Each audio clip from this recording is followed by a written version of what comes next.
How did so many members get involved at the very first meeting? Do you want to answer that? Well, Founding members. we decided that we should offer some incentive to people to become a founding member.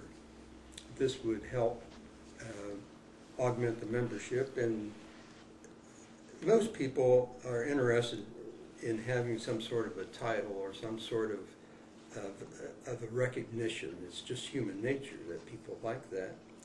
So we thought of the idea to build the membership in this way.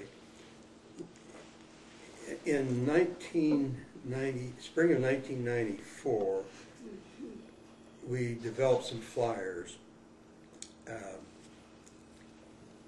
and mailed them out, and also went to the Harrisburg Glass Show in April of 1994, and distributed flyers and walked around on the floor of the show and explained what we were trying to do, and got almost unanimous acceptance and agreement that would be a good thing. I well remember the very first membership we got was from a dealer named Scott Brown from Grand Rapids, Michigan, from whom we had bought some glass previously at that show. Scott pulled out his wallet right away. Pulled out his wallet, plunked down a $20 bill, and we felt, boy, it's like your first dollar that you earn in your business. We actually made a sale. Somebody actually joined. There was one dealer at that show who took me to task for competing with the Early American Glass Club, which is a long-standing glass organization. And she thought that this was unconstitutional and un-American to start another competing organization. I tried to explain I didn't view it as competing and so forth and so on. She eventually came around a few years later. That was the National American Glass Club, was it? It's now called the National. They changed their name.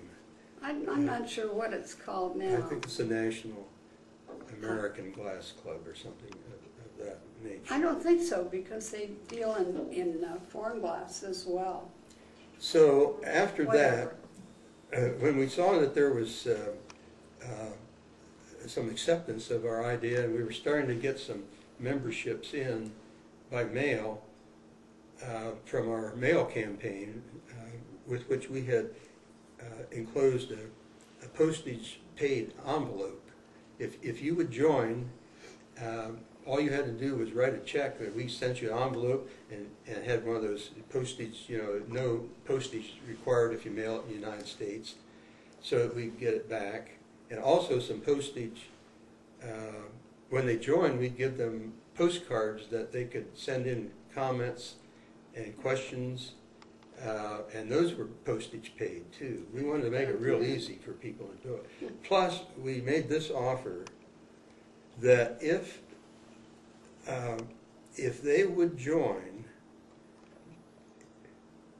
anytime they would join in 1994, their membership would be considered paid until the end of 1995. In other words, until January 1st, 1996, to further give them some sort of an incentive to join.